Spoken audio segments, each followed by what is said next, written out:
Hello friends, welcome to nurses guidance point YouTube channel. Nurses guidance point YouTube channel में आप सभी का फिर से एक बार स्वागत है। सो फ्रेंड्स, आज की इस वीडियो में ESIC मतलब क्या, एम्प्लॉय स्टेट इंश्योरेंस कॉरपोरेशन का जो आपका नर्सिंग ऑफिसर का एग्जाम होने वाला है, सो उस एग्जाम के रिगार्डिंग आपके जो कुछ मोस्ट इंपॉर्टेंट क्वेश्चन हो सकते हैं वो क्वेश्चंस आज की इस स्पेशल क्लास वाली वीडियो में हम लोग डिस्कस करने वाले हैं। So friends, special class series का ये हमारा 6वां लेक्चर है। इसके पहले हमारे 5 लेक्चर्स ऑलरेडी कंप्लीट हो चुके हैं। अगर वो लेक्चर्स आपने देखे नहीं होंगे तो सभी लेक्चर्स की लिंक डिस्क्रिप्शन बॉक्स में अवेलेबल है। सो आप डिस्क्रिप्शन बॉक्स में जाके वो लेक्चर्स देख सकते हैं। Okay, so without wasting time class को स्टार्ट करते हैं। सो फर्स्ट क्वेश्चन है, question number 1, which of the following is the safest gas for creating pneumoperitoneum in operative laparoscopy। तो देखिए दोस्तों, ऑपरेटिव लेप्रोस्कोपी करना है और उसमें हमें क्या करना है, न्यूमोपेरिटोनियम करना है। तो उसके लिए हम कौन से गैस को चूज करेंगे या फिर सेफेस्ट गैस कौन सी होने वाली है, यही हमें क्वेश्चन में पूछा गया है। ओके, सो ऑप्शन देखते हैं। Option A oxygen, option B carbon monoxide, option C carbon dioxide, option D nitrous oxide. So दोस्तों, अगर ऑपरेटिव लैप्रोस्कोपी करना है और उसमें न्यूमोपेरिटोनियम करना है तो उसके लिए हम लोग कार्बन डाइऑक्साइड गैस यूज करते हैं। ओके, CO2 गैस यूज करते हैं। सो क्वेश्चन नंबर 1 का आंसर क्या हो गया, ऑप्शन सी। तो देखिए दोस्तों, क्वेश्चन नंबर 1 में जो हम लोग बोले हैं कि CO2 गैस, तो CO2 गैस ही क्यों, तो CO2 गैस की प्रॉपर्टीज हम लोग अगर देखते हैं तो CO2 गैस जो है ना वो नॉन टॉक्सिक होती है। ओके, नॉन टॉक्सिक होती है। साथ ही में दोस्तों ये ब्लड में सोलूबल हो जाती है और दोस्तों ये जो गैस है ये हमारी बॉडी से इजीली एक्सपेल्ड आउट हो जाती है, through the lungs expel out हो सकती है। और ये जो गैस होती है ये नॉन एक्सपेंसिव होती है और नॉन कंबस्टिव, मतलब ये कंबशन में हेल्प नहीं करती है। जैसे कि ऑक्सीजन कंबशन में हेल्प करता है, इजीली बर्न हो सकता है, वैसे ही कार्बन डाइऑक्साइड इजीली बर्न नहीं होता। तो ये सब प्रॉपर्टीज को अगर हम लोग फोकस करते हैं तो इस प्रॉपर्टी के अकॉर्डिंग कार्बन डाइऑक्साइड जो गैस है वो सेफेस्ट गैस समझी जाती है, किसके लिए, ऑपरेटिव लेप्रोस्कोपी के लिए। ओके, सो नेक्स्ट क्वेश्चन देखते हैं। नेक्स्ट क्वेश्चन है question number 2, which one of the following causes greatest risk of ectopic pregnancy. So friends, तो देखिए यहाँ पर क्या बोला गया है कि जो नीचे दिए गए ऑप्शन है तो उसमें ऐसा कौन सा ऑप्शन रहेगा जो एक्टोपिक प्रेगनेंसी की ग्रेटेस्ट रिस्क प्रोवाइड करता है। ओके, सो ऑप्शन देखते हैं। Option A previous normal delivery. तो देखिए दोस्तों, अगर नॉर्मल डिलीवरी की अगर हिस्ट्री है तो उसमें एक्टोपिक प्रेगनेंसी के चांसेस बहुत कम रहेंगे। ओके, ऑप्शन बी है intra uterine contraceptive devices use. Option C previous ectopic pregnancy. Option D previous medical termination of the pregnancy. अगर MTP हुआ है तो ऐसी कंडीशन में एक्टोपिक प्रेगनेंसी रहता है कि ये ऑप्शन में प्रेजेंट है। ओके, तो देखिए दोस्तों, यहाँ पर अगर हम लोग एक्टोपिक प्रेगनेंसी की बात करते हैं, अगर प्रीवियस हिस्ट्री है एक्टोपिक प्रेगनेंसी तो नेक्स्ट प्रेगनेंसी भी एक्टोपिक प्रेगनेंसी होने के मैक्सिमम चांसेस होते हैं। तो इसके लिए आंसर क्या हो जाएगा, ऑप्शन सी। नेक्स्ट क्वेश्चन देखते हैं। नेक्स्ट क्वेश्चन है question number 3, phase two pubis delivery occurs in which of the fetal position. Okay, तो फेज टू प्यूबस डिलीवरी जो रहती है कौन सी फीटल पोजीशन में प्रेजेंट रहता है, ये हमें क्वेश्चन में पूछा गया है। ऑप्शन देखते हैं, mento anterior, option B mento posterior, option C occipito sacral, option D brow presentation. तो देखिए दोस्तों, ये जो फेस टू प्यूबस डिलीवरी जो होती है ना ये ऑसिपिटो सैक्रल होती है। ओके, कौन सी होती है, ऑसिपिटो सैक्रल। तो क्वेश्चन नंबर 3 के लिए आंसर क्या हो जाएगा, ऑप्शन सी। नेक्स्ट क्वेश्चन देखते हैं। सो क्वेश्चन नंबर 4 है, the peak level of human chorionic gonadotropin in normal pregnancy occurs between. तो देखिए दोस्तों, जो प्रेग्नेंट वुमन होती है तो उसमें क्या हो जाता है, human chorionic gonadotropin hormone HCG hormone secrete होना स्टार्ट हो जाता है। तो क्वेश्चन में क्या पूछा गया है कि जो HCG हार्मोन सीक्रेट होता है उसका पीक लेवल कब होता है। तो ऑप्शन देखते हैं। Option A 10 to 12 days after pregnancy, option B 30 to 40 days after pregnancy, option C है 60 to 70 days after pregnancy, option D 100 to 120 days after pregnancy. तो देखिए दोस्तों, जो ह्यूमन कोरियोनिक गोनेडोट्रोपिन जो हार्मोन जो होता है ना ये बेसिकली 9 to 12 वीक्स का जो ड्यूरेशन होता है। ओके, 9 to 12 वीक्स, अगर इसको हम लोग डेज में कन्वर्ट करते हैं तो ये होता है 60 to 70 डेज का जो पीरियड होता है उसमें एकदम पीक लेवल में होता है। ओके, HCG का सीक्रेशन जो होता है वो एकदम पीक लेवल में होता है। सो क्वेश्चन नंबर 4 के लिए आंसर क्या हो जाएगा, ऑप्शन सी। नेक्स्ट क्वेश्चन देखते हैं।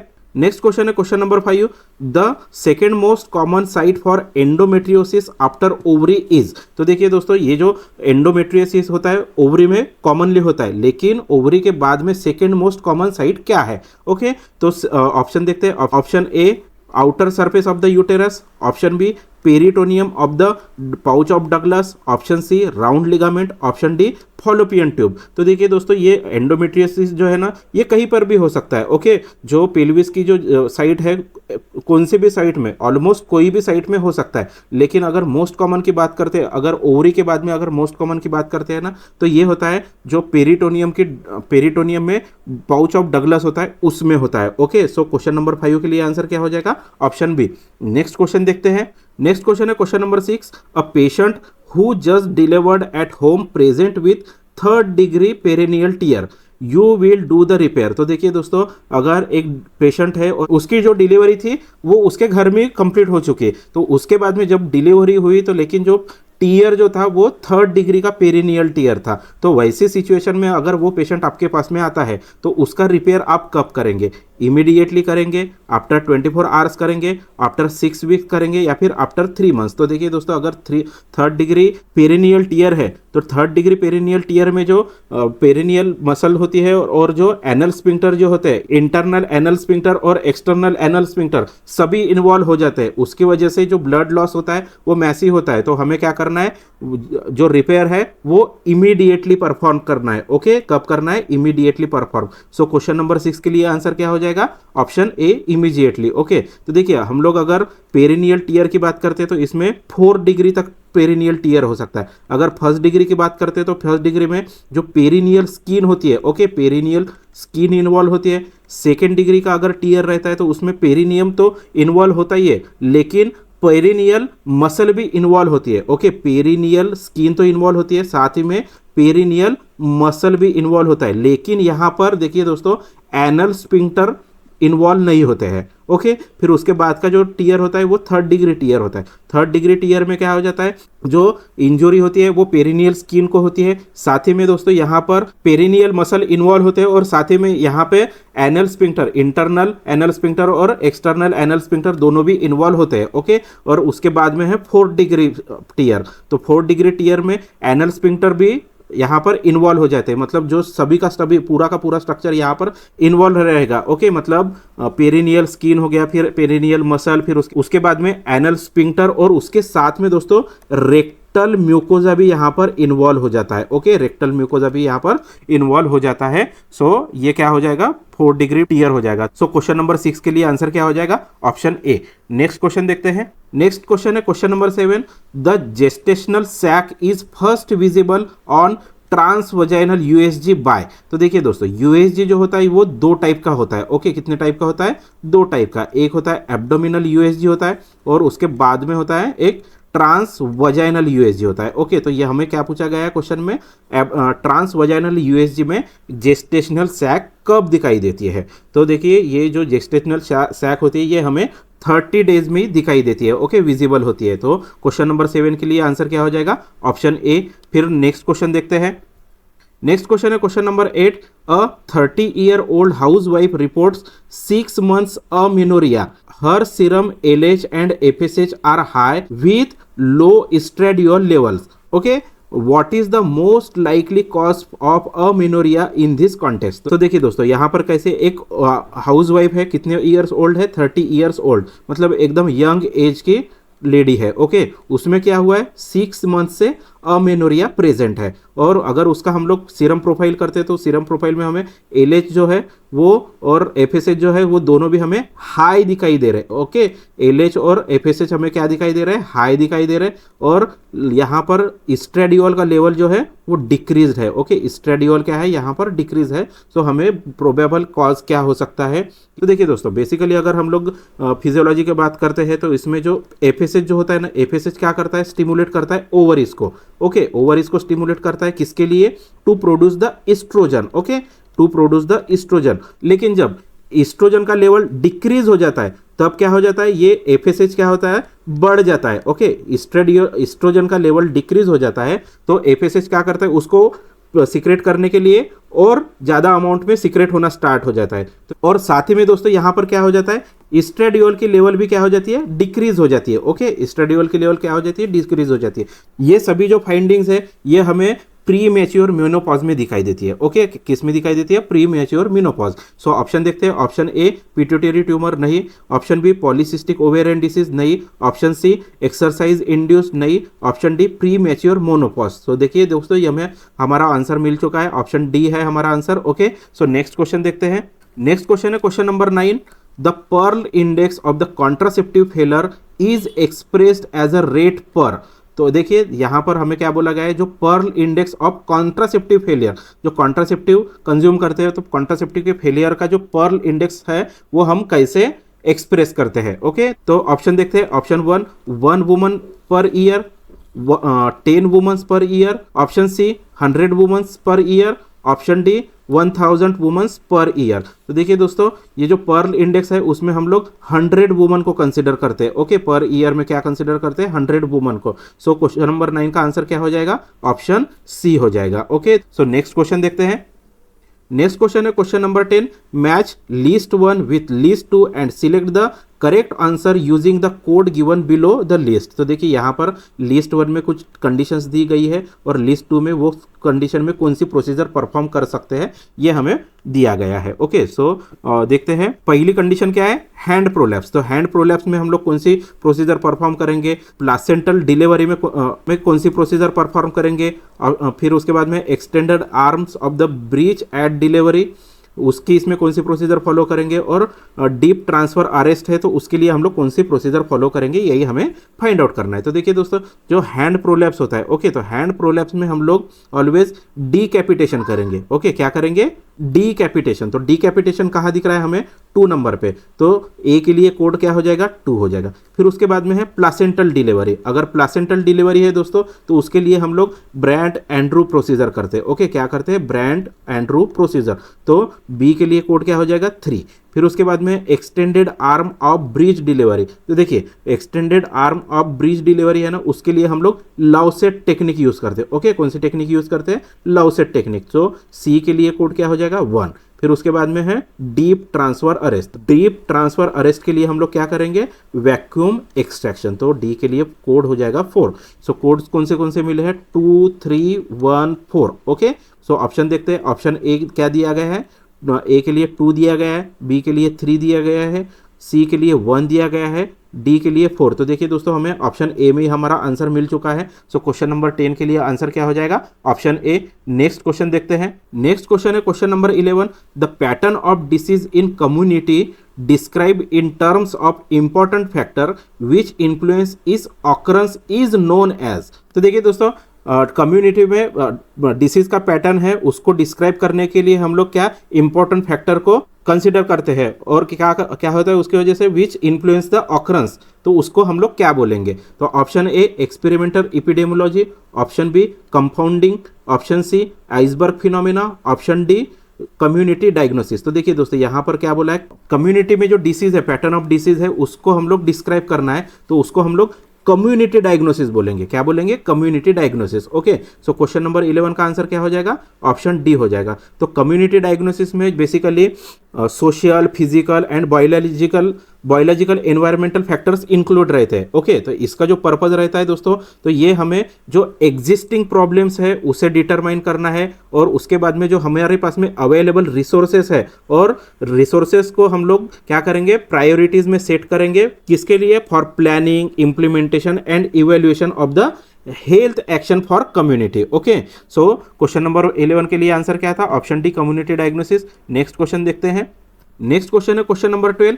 The term disease control describe the ongoing operations aimed at reducing all of the following except. तो देखिए दोस्तों, यहाँ पर टर्म कौन सी है? डिसीज कंट्रोल है। ओके, तो डिसीज कंट्रोल टर्म क्या डिस्क्राइब कर रहा है? Ongoing operations aimed at reducing all of the following. तो ये क्या करता है? डिसीज कंट्रोल कुछ एम्स है उसके ऊपर फोकस करता है। एक एम के ऊपर फोकस नहीं करेगा, बाकी सभी एम के ऊपर वो फोकस करता है। तो जो एम के ऊपर फोकस नहीं करता है वही हमें फाइंड आउट करना है। तो ऑप्शन देखते हैं। Option A the incidence of the disease. तो देखिए डिसीज कंट्रोल में इंसिडेंस तो हमें देखना ही पड़ेगा। ओके, फिर उसके बाद में the financial burden of to the community, ये भी हमें देखना पड़ेगा कि फाइनेंशियल बर्डन कितना पड़ रहा है कम्युनिटी पे। तो ओके, डिसीज कंट्रोल करने के लिए। फिर उसके बाद में है virulence of the disease agent.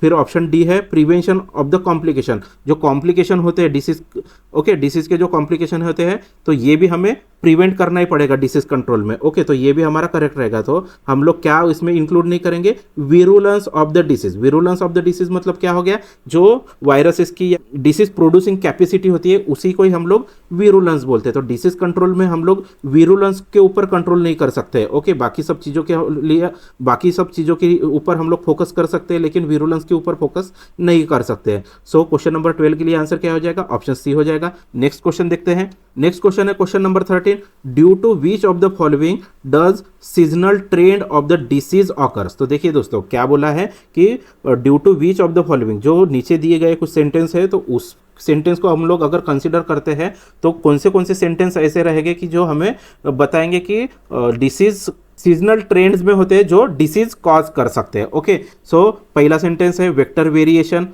फिर सेकंड क्या है एनवायरमेंटल फैक्टर्स, थर्ड क्या है चेंज इन हर्ड इम्यूनिटी। अगर हर्ड इम्यूनिटी चेंज हो गई तो वहाँ पर सीजनल ट्रेंड आ सकता है, बरोबर है। फिर उसके बाद में एनवायरमेंटल फैक्टर्स भी इंपॉर्टेंट है दोस्तों, तो एनवायरमेंटल फैक्टर्स की वजह से भी सीजनल ट्रेंड आ सकता है। और वेक्टर वेरिएशन, तो देखिए दोस्तों वेक्टर वेरिएशन की वजह से भी डिसीज प्रोड्यूस होते हैं। ओके, सो यहाँ पर तीनों भी सेंटेंस करेक्ट है। तो हमें क्या बोला गया था, select the correct answer using the code given below. हमारे यहाँ पर तीनों भी सेंटेंस करेक्ट दिख रहे हैं, तो ओनली वन बोल रहा है तो नहीं।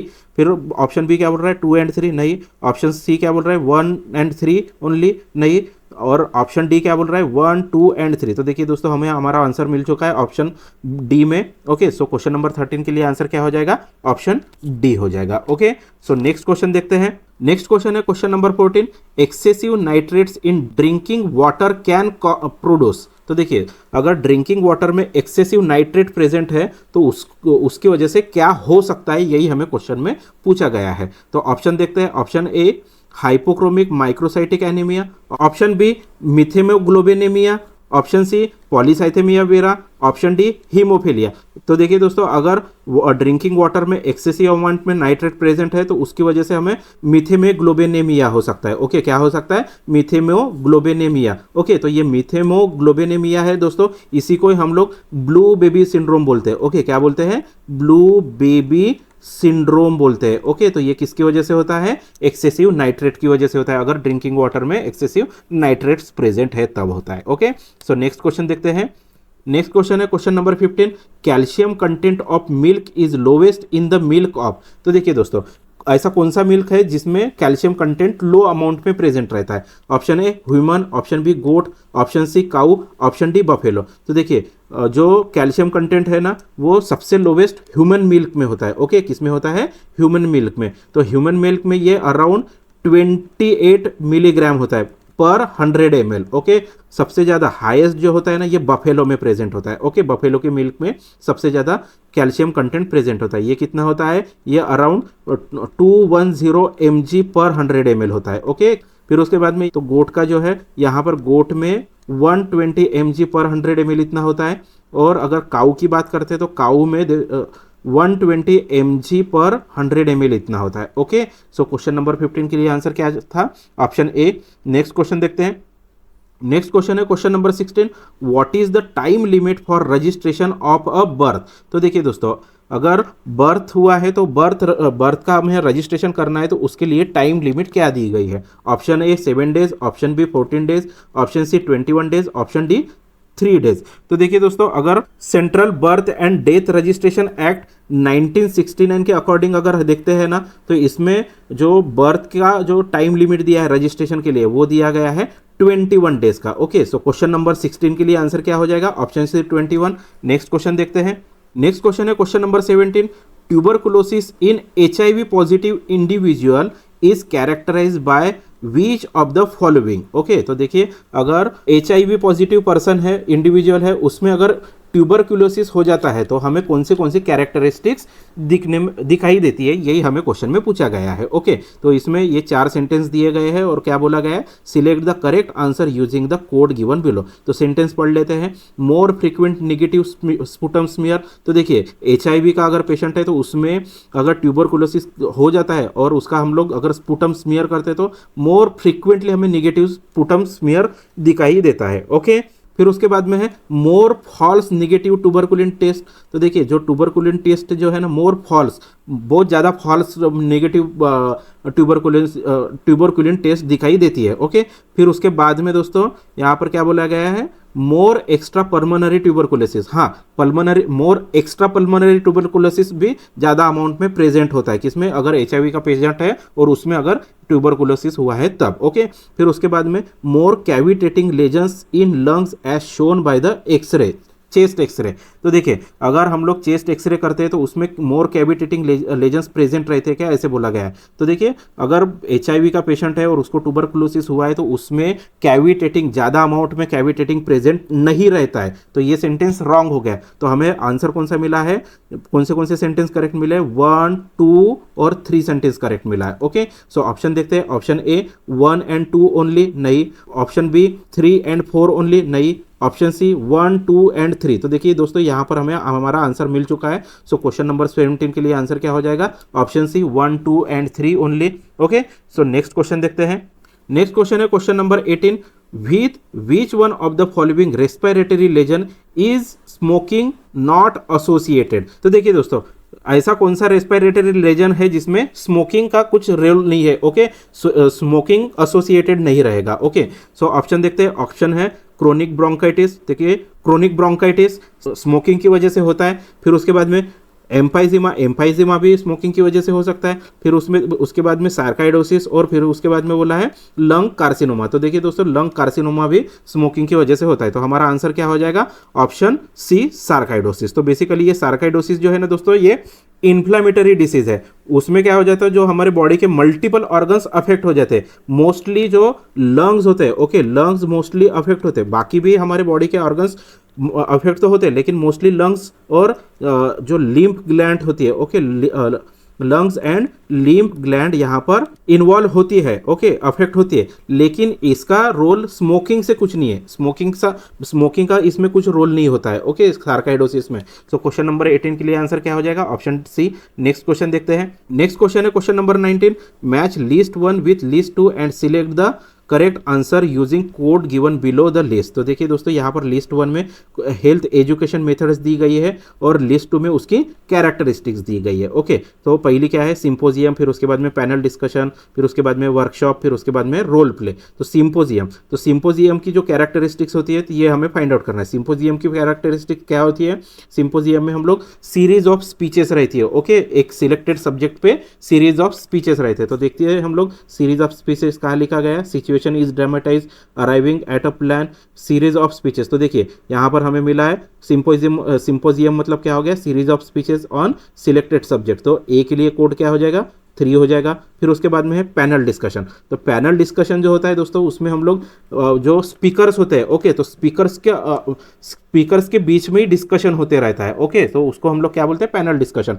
तो हमें यहाँ पर दिख रहा है डिस्कशन अमॉन्ग द स्पीकर्स। तो बी के लिए कोड क्या हो जाएगा, 4 हो जाएगा। फिर उसके बाद में है वर्कशॉप। तो वर्कशॉप मतलब क्या हो जाएगा कि सब लोग एक जगह पे कलेक्ट हो जाएंगे और प्लान के ऊपर एक्शन करना स्टार्ट कर देंगे। किसके लिए, जो कुछ हेल्थ प्रॉब्लम है उसको सॉल्व करने के लिए। ओके, तो देखिए दोस्तों यहाँ पर हमें सेकंड सेंटेंस में दिखाई दे रहा है arriving at a plan of action to solve the problem. Okay, तो वर्कशॉप में हम लोग क्या कर रहे हैं, प्रॉब्लम सॉल्व करने के लिए वो प्लान के ऊपर एक्शन ले रहे हैं। फिर उसके बाद में रोल प्ले में हम लोग क्या करते हैं, जो सिचुएशन रहती है उसको ड्रामेटाइज करते हैं। ओके, लोगों के सामने हम लोग ड्रामेटिकली उसको प्रेजेंट करते हैं। तो रोल प्ले के लिए कोड क्या हो जाएगा, ए, मतलब डी के लिए कोड क्या हो जाएगा, 1 हो जाएगा। ओके, सो हमें कोड कौन से मिले हैं, 3, 4, 2, 1। ओके, 3, 4, 2, 1। तो ऑप्शन देखते हैं। ऑप्शन ए के लिए 3 दिया गया है, बी के लिए 4, सी के लिए 2 और डी के लिए 1। तो देखिए दोस्तों हमारे ये कोड्स मैच हो चुके हैं। सो क्वेश्चन नंबर 19 के लिए आंसर क्या हो जाएगा, ऑप्शन ए। नेक्स्ट क्वेश्चन देखते हैं। नेक्स्ट क्वेश्चन है question number 20, a rapid mass screening method that can be use by paramedical worker for detecting mall nutrition in pre school, और एज ग्रुप क्या दिया गया है, 1 to 5 ईयर्स चिल्ड्रन इज। तो देखिए दोस्तों अगर प्री स्कूल चिल्ड्रंस है 1 to 5 ईयर्स का एज ग्रुप है और उसमें हमें क्या करना है, माल न्यूट्रिशन डिटेक्ट करना है। ओके, तो और कैसा है, रैपिडली करना है और मास स्क्रीनिंग करना है। एक जगह पे बहुत सारे लोगों का स्क्रीनिंग करना है। तो पैरामेडिकल स्टाफ कौन सा यहाँ पर जो पैरामीटर रहेगा उसको असेस करेगा। ओके, तो ऑप्शन देखते हैं। Option A weight for age, option B height for age, option C mid arm circumference, option D weight for height. तो देखिए दोस्तों, हमें अगर माल न्यूट्रिशन असेस करना है तो हम लोग ऑलवेज मिड आर्म सरकमफरेंस को प्रीफर करते हैं। ओके, सो क्वेश्चन नंबर 21 के लिए आंसर क्या, क्वेश्चन नंबर 20 के लिए आंसर क्या हो जाएगा? Option C mid arm circumference. तो देखिए दोस्तों, मिड आर्म सरकमफरेंस लेना है तो हम लोग क्या करते हैं? शाकिर टेप का यूज करते हैं। ओके, कौन सी टेप का यूज करते हैं? शाकिर टेप का। ओके, तो शाकिर टेप में कलर कोडिंग क्या क्या होती है? एक होता है रेड कलर, फिर उसके बाद में एक येलो कलर प्रेजेंट रहता है उसमें, और एक होता है ग्रीन कलर। ओके, तो रेड कलर प्रेजेंट है मतलब क्या है? सीवियर एक्यूट माल न्यूट्रिशन है। ओके, तो रेड कलर की रेंज होती है 0 to 11.5। ओके, और इसमें क्या होता है? SAM, सैम सैम होता है मतलब क्या होता है? सीवियर एक्यूट माल न्यूट्रिशन। फिर उसके बाद में है एलो, एलो की जो रेंज होती है वो होती है 11.5 to 12.5। इसमें मैम प्रेजेंट होता है। मैम मतलब क्या हो जाता है? मॉडरेट एक्यूट माल न्यूट्रिशन। ओके, और फिर उसके बाद में है ग्रीन, ग्रीन की रेंज 12.5 to 26.5 होती है, और इसको हम लोग नॉर्मल कंसिडर करते हैं या फिर नो माल न्यूट्रिशन कंसिडर करते हैं। ओके, सो क्वेश्चन नंबर 20 के लिए आंसर क्या था? Option C. नेक्स्ट क्वेश्चन देखते हैं। नेक्स्ट क्वेश्चन है question number 21। Among the following which one is the most important determinant of the infant mortality. तो देखिए दोस्तों, ये नीचे कुछ डिटर्मिनेंट्स दिए गए हैं, तो उसमें का ऐसा कौन सा डिटर्मिनेंट है जो हमें इन्फेंट मॉर्टेलिटी के लिए मोस्ट इंपॉर्टेंट क्राइटेरिया हो सकता है? ओके, सो ऑप्शन देखते हैं। Option A birth weight, option B age of the mother, option C order of the birth, option D interval between the birth. तो देखिए, जनरली जो इन्फेंट मॉर्टेलिटी जो होता है ना, मदर के एज का उसमें कुछ रोल नहीं होता है। ओके, तो ऑप्शन बी करेक्ट नहीं रहेगा।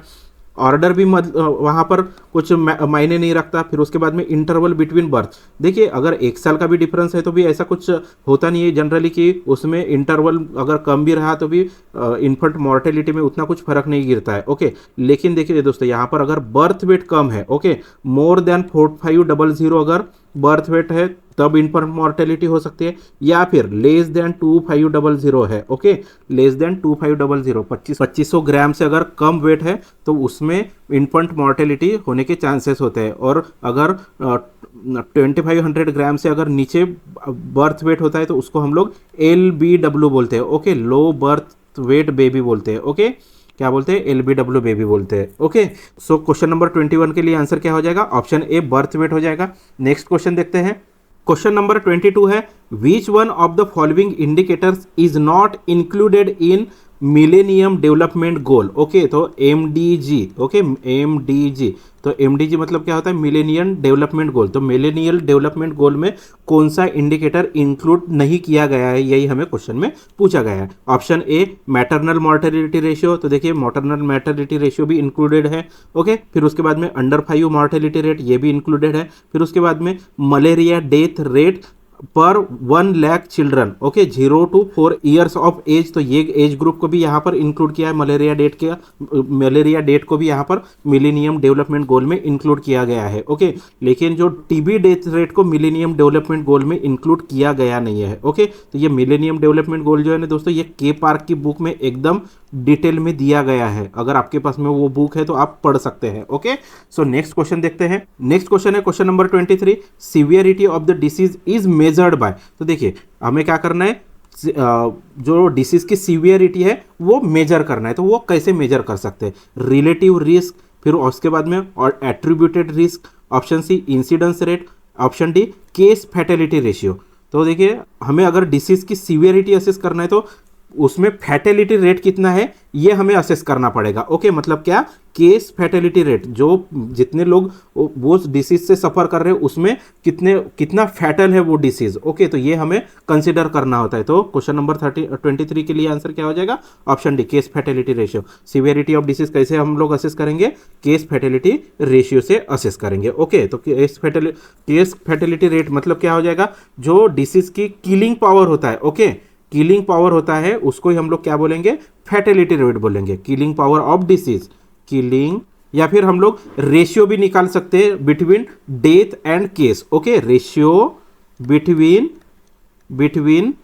Death and case. ओके, तो कितने केसेस में कितनी डेथ हमें दिखाई दे रही, उसको ही हम लोग क्या बोलेंगे, केस फैटेलिटी रेट बोलेंगे। तो उसके ही ऊपर से हम लोग सीवियरिटी ऑफ डिसीज को असेस कर पाएंगे या फिर मेजर कर पाएंगे। ओके, नेक्स्ट क्वेश्चन देखते हैं। क्वेश्चन नंबर 24 है, spot map in epidemiological studies refer to variation in the distribution of the disease at. तो देखिए दोस्तों, ये जो स्पॉट मैपिंग जो होता है ना, ये हम लोग लोकल लेवल पे करते हैं। ओके, उसको ही हम लोग शेडेड मैप भी बोल सकते हैं, इसको ही हम लोग क्या बोल सकते हैं, शेडेड मैपिंग। तो ये शेडेड मैपिंग जो होता है ना, ये लोकल लेवल पे कर सकते हैं कि कितने कम्युनिटी में कितने एक्सटेंट पे डिसीज स्प्रेड हो चुका है, या फिर इसका जो इंसिडेंस रेट है हम लोग स्पॉट मैपिंग से फाइंड आउट कर सकते हैं। तो ऑप्शन देखते हैं, option A international level, option B national level, option C rural and urban level, option D local level. तो देखिए स्पॉट मैपिंग कहाँ पर करते हैं हम लोग, लोकल लेवल पर करते हैं। तो क्वेश्चन नंबर 24 के लिए आंसर क्या हो जाएगा, ऑप्शन डी। नेक्स्ट क्वेश्चन देखते हैं। नेक्स्ट क्वेश्चन है question number 25, which of the following is an example of live attenuated vaccine. तो देखिए हमें क्या बोला गया है कि लाइव अटेन्यूएटेड वैक्सीन का एग्जाम्पल कौन सा है। Option A DPT, option B BCG, option C hepatitis B, option D typhoid.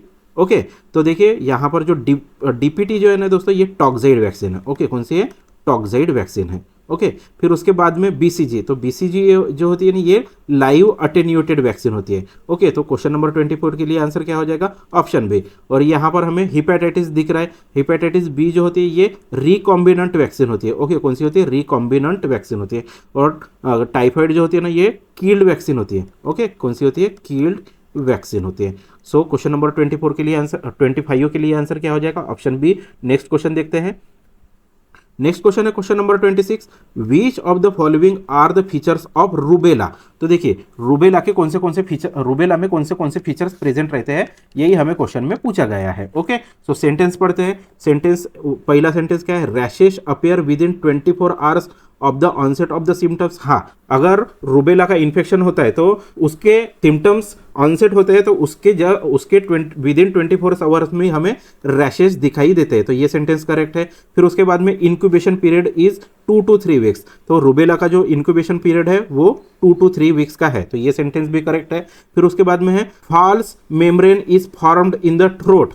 तो देखिए रूबेला के पेशेंट में फॉल्स मेम्ब्रेन प्रेजेंट नहीं होता है, फॉर्म नहीं होता है। ओके, तो ये सेंटेंस गलत हो गया। फिर उसके बाद में है post auricular lymph node enlarge. तो जो पोस्ट ऑरिकुलर लिम्फ नोड होते हैं, मतलब जो ईयर के पीछे के जो लिम्फ नोड होते हैं वो एनलार्ज होते हैं क्या, तो हाँ, रूबेला के पेशेंट में जो पोस्ट ऑरिकुलर लिम्फ नोड जो होते हैं वो एनलार्ज होते हैं। तो यहाँ पर कौन से सेंटेंस करेक्ट है, 1, 2 एंड 4 करेक्ट है। ओके, सो हमें आगे क्या बोला गया है, select the correct answer using the code given below. So option देखते हैं, ऑप्शन ए 1, 2 एंड 4। तो देखिए दोस्तों, हमें ऑप्शन ए में ही हमारा आंसर मिल चुका है, 1, 2 and 4। Okay, so question number 26 के लिए आंसर क्या हो जाएगा, ऑप्शन ए।